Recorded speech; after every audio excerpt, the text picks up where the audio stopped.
মাধ্যমিক grammar set 1। দেখো আজকে আমরা বিশেষ করে মাধ্যমিক স্টুডেন্টসের জন্য গ্রামারের একটা সেট নিয়ে এসেছি। এই সেটটা যারা ক্লাস 9-এ উঠেছো এবং 10-এও নতুন উঠেছো তাদেরও কাজে লাগবে। প্রথমেই আছে article preposition. Dash girls of this village have promised dash fight dash the curse of child marriage.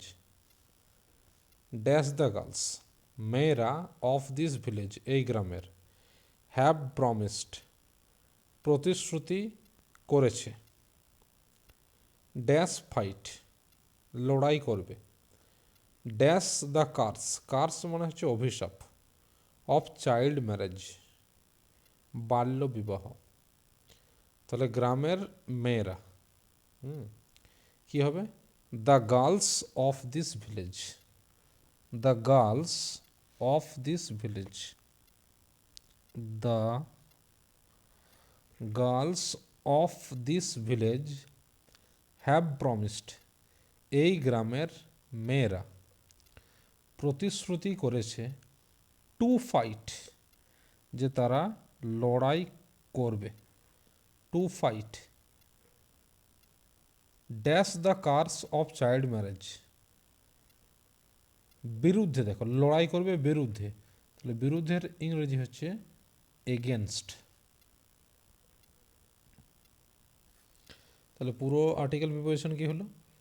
The girls of this village এই গ্রামের মেয়েরা প্রতিশ্রুতি করেছে যে তারা লড়াই করবে কার বিরুদ্ধে?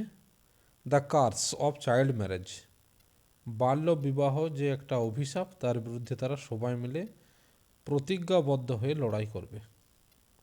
Next, correct alternatives.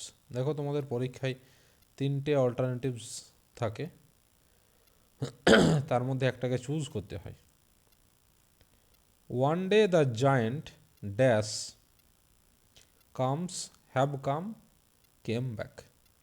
একদিন দৈত্য কামস হ্যাভ কাম, দেখো হ্যাভ কাম প্রথমেই হবে না, কারণ দ্য জায়েন্ট একজন দৈত্য, third person singular number, has come হতো, তাহলে কামস হবে নইলে কেম হবে, দুটোর মধ্যে একটা। পুরোটা একবার পড়ে নিচ্ছি। He dash had been were to visit his friend the Cornish ogre. He এর পরে কোনোদিন হ্যাভ বিন বসতে পারে না, হি এর পরে ওয়েরও হয় না, তাহলে হি had bin, he had bin, he had been to visit মানে দীর্ঘদিন ধরে তিনি ভ্রমণে গেছিলেন তার বন্ধু যার নাম Cornish ogre. And were stayed was stayed had stayed with him for 7 years, 7 বছর ধরে, 7 বছর ধরে সেখানে ছিলেন। তাহলে দেখো পাস্ট টেন্সে আছে, ওয়ার স্টেড তো কোনো দিন হতে পারে না। ওয়াজ স্টেড মানে তাকে রাখা হয়েছিল, কাউকে জোর জবরদস্তি 7 বছর রাখা হতে পারে না। Had stayed and had stayed, ভালো করে দেখবে। তাহলে দেখলাম পুরো প্যাসেজটা পাস্ট টেন্সে রয়েছে, একটা গল্প কেন্দ্রিক প্যাসেজ। ওকে, তাহলে one day the giant came back, একদিন দৈত্য ফিরে এসেছিল। He had been to visit his friend the Cornish ogre, তিনি ছিলেন তার বন্ধু কর্নিশ ওগারের বাড়িতে, মানে ভ্রমণ করতে গেছিলেন ওখানে। And had stayed with him for 7 years, তার সাথে ছিলেন 7 বছর ধরে। পুরো ঘটনাটাই পাস্ট টেন্সে আছে, তাই আমরা পাস্ট টেন্স অবলম্বন করে প্রথমেরটা করলাম কেম। ওকে, তারপর হ্যাড বিন, তারপর হ্যাড স্টেড। দেখো এখানে ওয়ের হতে পারে না, হ্যাভ বিনও হতে পারে না হিয়ের পর, তাই had been. Next, do as directed.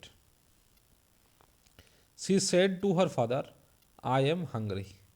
She said to her father I am hungry, সে তার বাবাকে বলেছিল আমি হলাম ক্ষুধার্ত। এই যে অংশটা রয়েছে এ হচ্ছে আমাদের বলো রিপোর্টেড স্পিচ। রিপোর্টেড স্পিচ এবং সেড টু এটা হলো reporting verb. Said to reporting verb. পুরো সেন্টেন্সটা আছে অ্যাসার্টিভ, এটা assertive sentence.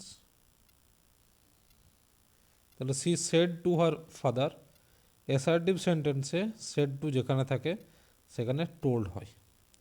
She told her father, assertive সেন্টেন্সের লিঙ্কার হলো that. She told her father that. I অর্থাৎ সে, সি কথা বলছে সি। এম প্রেজেন্ট টেন্সে ছিল, যেহেতু রিপোর্টিং ভার্ব পাস্ট টেন্সে তাই প্রেজেন্ট টেন্সটা পাস্ট টেন্সে হয়ে গেল। সি ওয়াজ হাংরি থেকে গেল। তাহলে দেখো অ্যাসার্টিভ সেন্টেন্সে আছে নারেশন চেঞ্জ, ডাইরেক্ট স্পিচকে আমরা ইনডাইরেক্ট স্পিচ করব। She said to her father I am hungry, reporting verb past টেন্সে রয়েছে। তাহলে সি টোল্ড হার ফাদার, লিঙ্কের হলো দ্যাট। আই এই যে প্রোনাউন রয়েছে যেহেতু সি কথা বলছে সেহেতু সি হয়ে গেল। এম প্রেজেন্ট টেন্স থেকে পাস্ট টেন্সে হয়ে গেল, দ্যাট সি ওয়াজ হাংরি যা আছে তাই। Next voice change. The police enquired into the matter. Enquired আমাদের সামনে ভার্ব রয়েছে, ভার্ব পাস্ট টেন্সে। Enquired into, the police enquired into the matter. দেখে নাও ভালো করে। The police enquired into the matter. Subject the police, the matter object. অবজেক্টকে আমরা সামনে নিলাম, দ্য ম্যাটার যেহেতু পাস্ট টেন্সে আছে সেহেতু ওয়াজ এনকোয়ার্ড ইন্টু, তারপর বাই, তারপর subject. The police subject, enquired into verb past টেন্সে রয়েছে, দ্য ম্যাটার অবজেক্ট। ভয়েস চেঞ্জের নিয়ম অনুযায়ী অবজেক্টকে আমরা সামনে করলাম, সাবজেক্ট করলাম, তারপর পাস্ট টেন্সে যেহেতু আছে সেহেতু ওয়াজ এনকোয়ার্ড ইন্টু, তারপর বাই, তারপর subject. Next, he is too proud, সে এতটাই গর্বিত, to apologise for his mistake. সে অ্যাপোলোজাইজ মানে ক্ষমা চাওয়া, অ্যাপোলোজাইজ মানে লিখে নাও ক্ষমা চাওয়া। সে ক্ষমা চাওয়ার পক্ষে খুবই গর্বিত। সে তার যে নিজে ভুল করেছে, নিজের ভুলের জন্য যে ক্ষমা চাইবে, কোনো মতেই ক্ষমা চাইবে না, সে খুব গর্ববোধ করে। তাহলে আমরা রিমুভ টু টু যখন করছি, এই যে ডবল টু রয়েছে, ডবল টু জায়গায় আমরা বসাবো so. He is so proud, তারপর এই টি ও টু একে বসিয়ে দিয়ে আমরা বসাবো that. He is so proud that. দেখো ইজ রয়েছে প্রেজেন্ট টেন্সে, present tense. Okay, present tense থাকার জন্যই he is T double too জায়গায় সো করলাম। He is so proud that, দ্যাটের পরে কিন্তু সবসময় সাবজেক্ট আসবে দ্যাট। হি প্রেজেন্ট টেন্সের জন্য হলো ক্যান নট, যেহেতু প্রেজেন্ট টেন্স আছে, যদি পাস্ট টেন্স থাকতো তাহলে এটা কুড নট হয়ে যেত। তাহলে হি ইজ টু এর জায়গায় so proud that he cannot apologise for his mistake. Remove too two.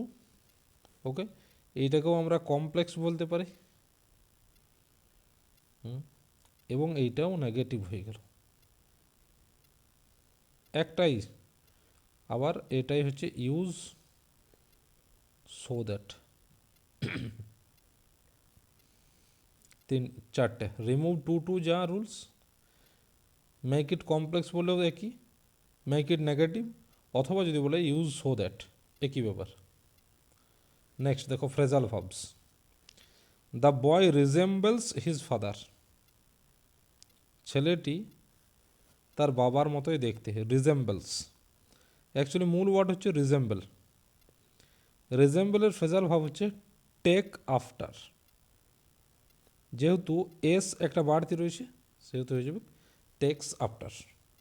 এই ফর্মটা ভার্বে দেখতে হবে যে ভার্ব প্লাস একটা এস রয়েছে, তাই টেক তার সাথে আমরা একটা বাড়তি এসকে নিয়ে নিলাম, takes after. The boy resembles his father, take after. দেখো এখানে হয়ে গেল আমার। Next, evening starts early in winter. Starts আবার দেখো ভার্বের সাথে এস যোগ আছে। স্টার্ট হচ্ছে সেট ইন, যেহেতু স্টার্টস রয়েছে সেহেতু আমরা করব সেটস ইন। উইন্টার শীতকালে সন্ধ্যাবেলা খুব দ্রুত শুরু হয়, স্টার্টস হয়ে গেল sets in. Next, the school magazine will be published. দেখো ভার্বটা রয়েছে পাস্ট পার্টিসিপল ফর্মে। The school magazine will be published soon, published. Bring out, publish ওয়ার্ডটা অ্যাকচুয়ালি পাবলিশ যদি থাকতো তাহলে তো ব্রিং আউট। যেহেতু এখানে পাবলিশড রয়েছে পাস্ট পার্টিসিপল সেহেতু এটা হয়ে যাবে পাস্ট পার্টিসিপলে ব্রট আউট। ওকে, তাহলে কি কি দেখলাম দেখো। তোমাদের গ্রামারে 20 নম্বর গ্রামার থাকে মাধ্যমিকে। 3টে থাকে আর্টিকেল প্রিপোজিশন, 3 নম্বর থাকে correct alternatives, 3 do as directed এবং 3 ফ্রেজাল ভার্বস। এর সাথে মিনিং ওয়ার্ডস থাকে। ওকে, আনসিন প্যাসেজ থেকে meaning words from unseen passage. এক একটা মিনিং ওয়ার্ডে তোমাদের 2 নম্বর করে থাকে, 2 4 8। ভোকাবুলারি খুব একটা ভাইটাল পার্ট ইংলিশ গ্রামারের। আমরা বেশিরভাগই স্টুডেন্টস এখানে জোর দিই না। এই জায়গাটা কিন্তু খুব ভাইটাল, এটা ভালো করে লক্ষ্য করবে। আনসিন প্যাসেজটা ভালো করে পড়তে হবে। তোমরা যাই পড়ো সেইখানে তোমাদের ওয়ার্ডস যেগুলো নতুন নতুন শিখবে সেগুলো মনে রাখতে হবে সব, তাহলে কিন্তু 2 4 8 নম্বর এখানে অনেকটা হেল্প হয়ে যাবে। ঠিক আছে না? যদি মনে হয় চ্যানেলটা সাবস্ক্রাইব করবে।